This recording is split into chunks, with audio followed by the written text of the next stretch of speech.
Class 9 English medium subject maths topic quadrilateral exercise 8.2 part 1 midpoint theorem. The line segment joining the midpoints of two sides of a triangle is parallel to the third side and the equal to half of it. ये कहना चाह रही है, इसके according हम figure बनाते हैं। ये ना इस लैंग्वेज में बोला गया है mid point of the two side of triangle. ये ट्रायंगल है ए बी सी और ये इसके मिड पॉइंट है डी और E is parallel to the third side and equal half. ये इसके पैरेलल में तो गिवन में जो आपके पास है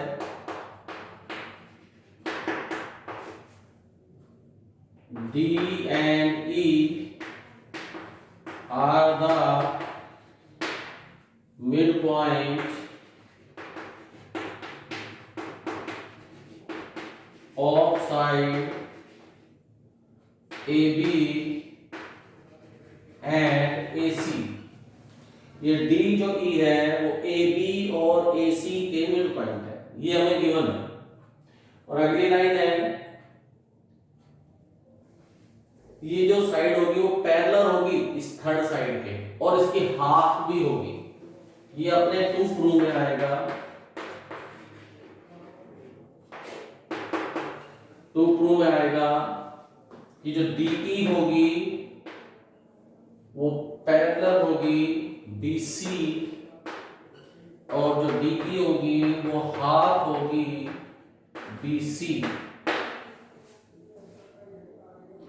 हम अपनी तरफ से कंस्ट्रक्शन करेंगे।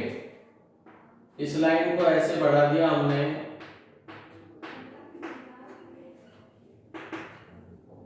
F तक और ये ऐसा बढ़ाया है कि जो DE है उतनी EF बढ़ाई है इसके बराबर और इसको इससे ज्वाइन कर दिया, तो ये अपना एक पैरेललोग्राम प्रूव हो जाएगा। और ये एंगल इसको 1 लेट कर लिया और इसको हमने एंगल 2 लेट कर दिया। ठीक है,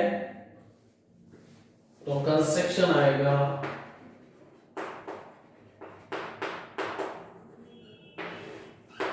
produce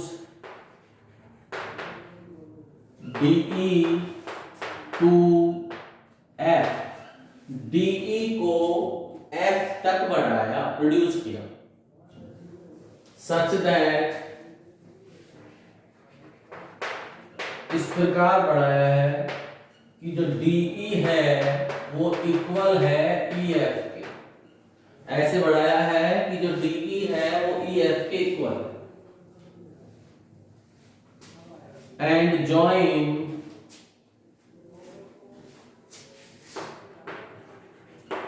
join C to F। C से F को ज्वाइन कर दिया।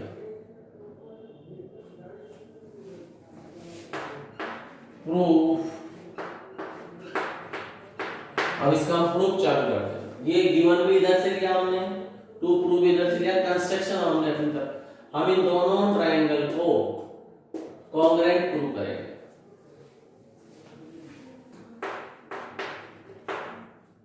In triangle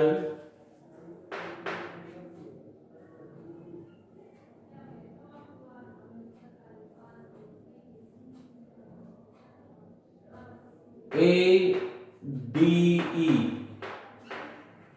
and triangle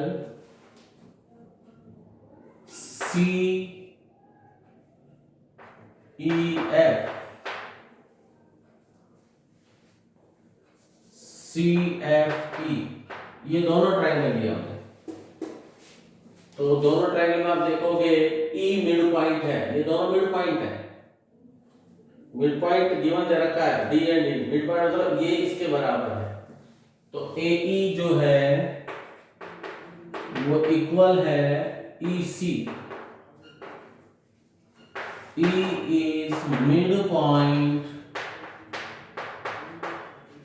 of AC, ये AC का मिड पॉइंट है। तो ये दोनों इक्वल आ गए, एक चीज आ गई ए ई बराबर। सेकंड थिंग, ये वाला इसके बराबर, वर्टिकल अपोजिट एंगल, तो angle AED equal angle CEF, vertical opposite angle.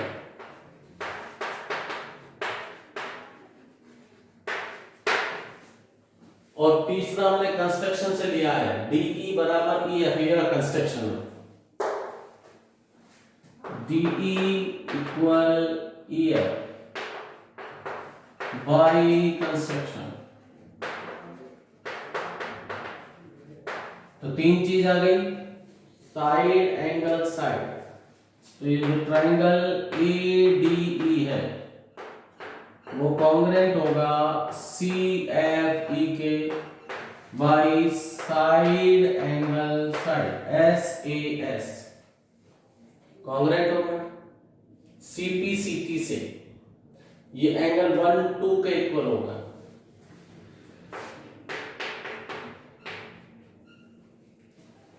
और ये वाली साइड इसके इक्वल होगी, एंड AD जो होगा वो इक्वल होगा CF बाई CPCT, और इनको हमने, इसको नंबर 1 और ये नंबर 2 CPCT से हो गए, ये एंगल इसके और ये साइड इसके आ गए। It is also alternate interior angle, it is also alternate interior angle, alternate interior angle हो गया, तो ये जो लाइन होगी पैरेलल हो जाएगी, तो AB जो होगी वो पैरेलल हो जाएगी CF के, AB पैरेलल होगी CF के, तो देयरफॉर, ये देयरफॉर का साइन, तो जब AB इसके पैरेलल है तो AD भी होगी, DB भी होगी, DB parallel CF, DB parallel CF,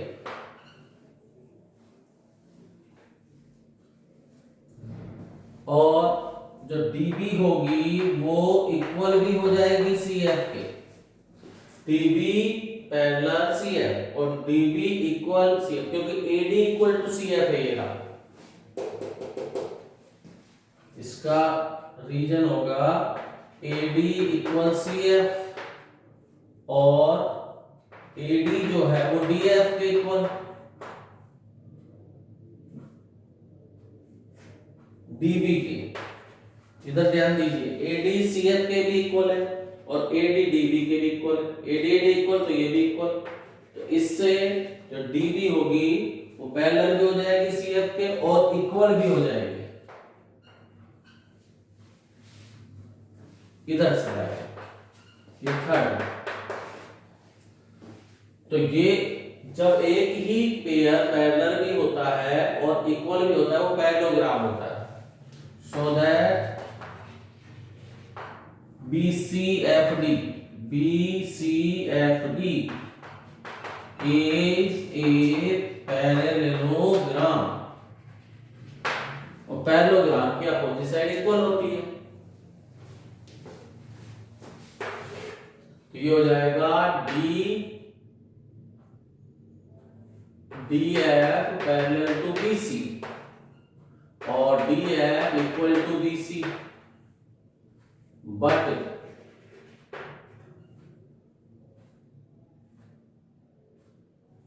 DF जो है वो इक्वल है DE प्लस EF के, या DE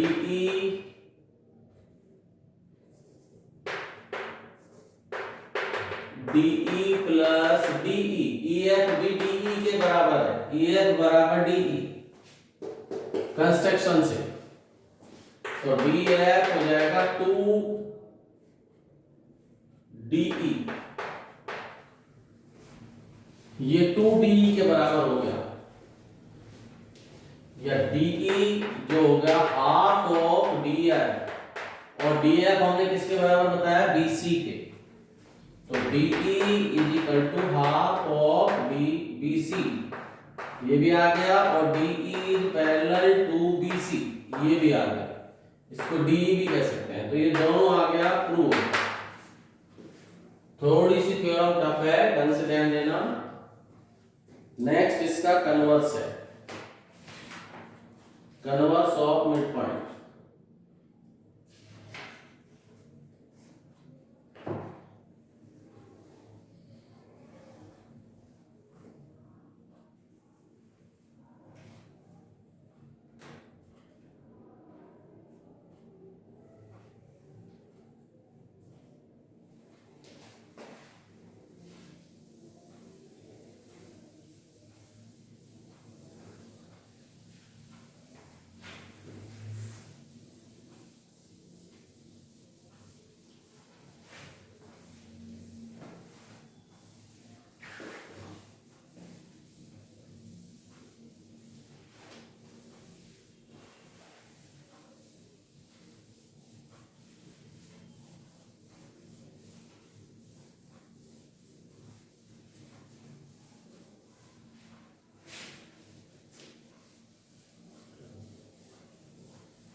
converse of mid point theorem.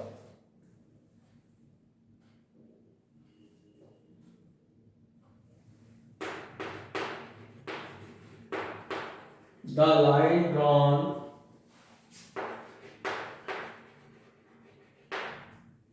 through the midpoint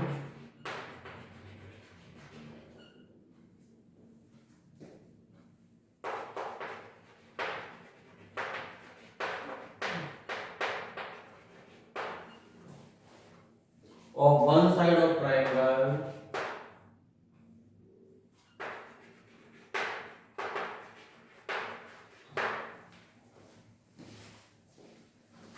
one side of a triangle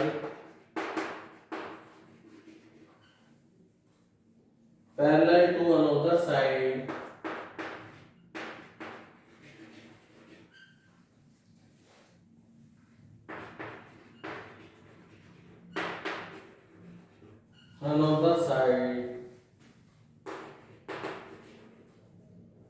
bisect the third side.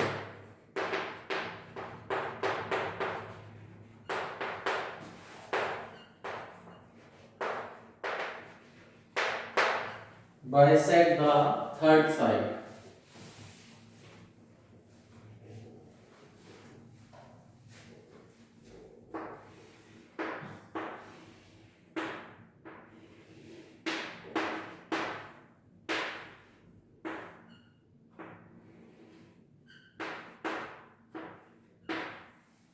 The line drawn through the midpoint of the one side. इसका तो ये तो midpoint है D तो, और parallel ये वाली line parallel भी है इस बार, इसको midpoint बताना है। तो जो गिवन हम लिखेंगे, गिवन में है D is midpoint of AB and D DE parallel to BC, ये गिवन है। और टू प्रूव क्या करना है,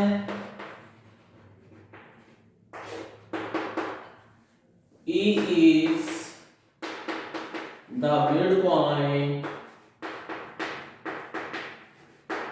of AC। E को AC का मिड पॉइंट बताना, मतलब AE, इसको लिख सकते हैं AE को EC के इक्वल बताना है। ये इक्वल दे रखा है, ये बताने हैं। कंस्ट्रक्शन इसमें भी है, एक लाइन इसके पैरेलल ले ली ऐसे हमने, इसको ज्वाइन करा दिया। तो इसमें जो कंस्ट्रक्शन है CM, इसका नाम C है तो ये M,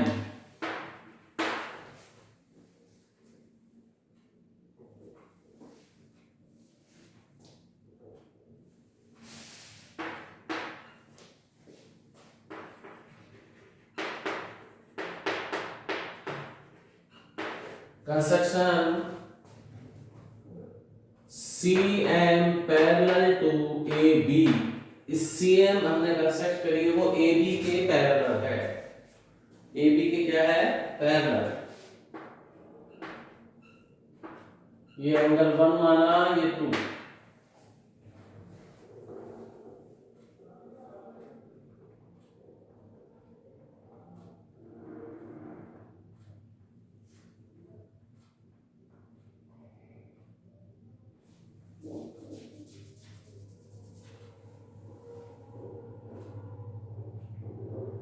अब हमारे को प्रूफ करना है इसमें।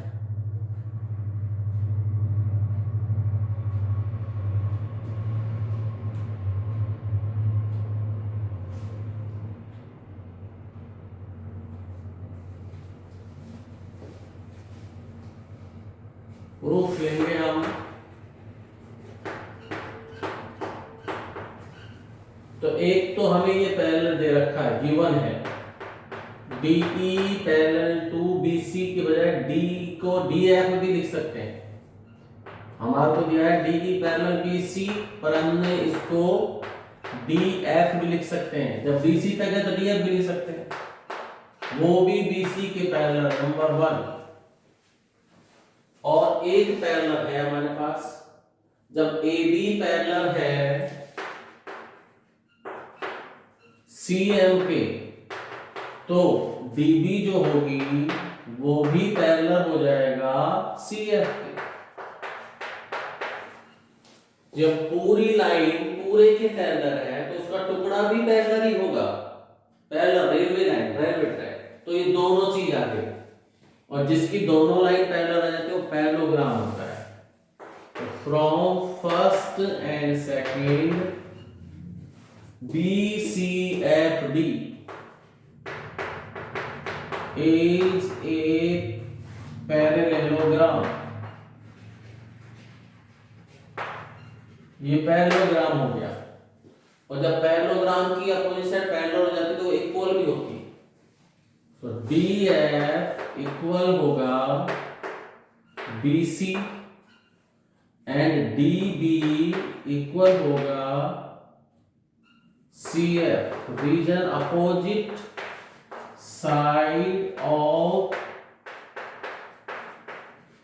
Parallelogram are equal. पैरेललोग्राम की अपोजिट साइड इक्वल होती है, तो ये वाली लाइन हमारे इक्वल आ गई।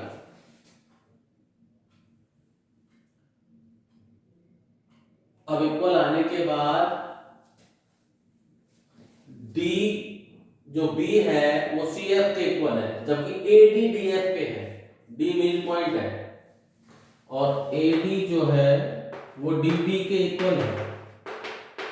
ये आपको गिवन है, इधर ध्यान दीजिए, DB CF के भी इक्वल है और DB AD के।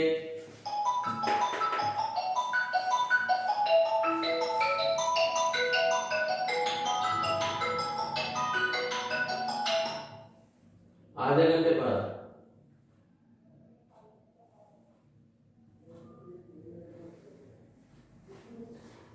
तो डीबी है वो एडी के भी इक्वल है, ये डीबी एडी के भी इक्वल है और डीबी सीएफ के भी इक्वल है, ये तो डीबी डीबी बराबर डीबी बराबर, देन एडी इक्वल हो जाएगी सीएफ, ये जो एडी है वो सीएफ के इक्वल हो गई, इसको नंबर 3 डाल दिया, तो ये वाली लाइन और ये line equal.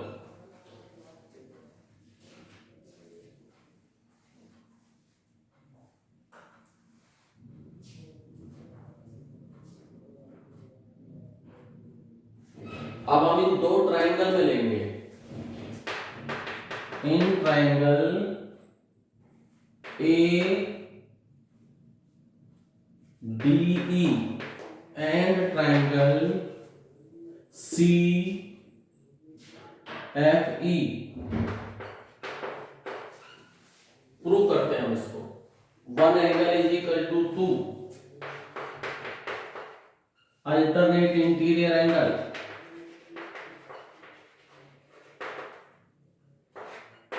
Alternate interior angle. दूसरा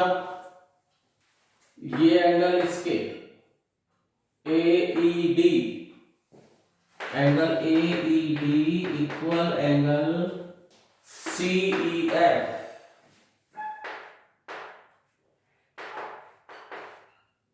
vertical opposite angle, vertical opposite angle, vertical opposite angle. Third AD is equal to CF from third, AD is equal to CF from equation third, तो triangle congruent हो जाएगा, triangle ADE congruent triangle CFE by AAS, angle side. जब congruent हो गया तो DE is equal to और AE is equal to EC, AE is equal to EC by CP CT, और ये CP CT से हो गया तो इससे हमारे पास क्या आ जाएगा, so that E is the midpoint of AC, prove हो गया। तो ये बात ध्यान रखनी है आपको। Okay bye, good bye, nice day.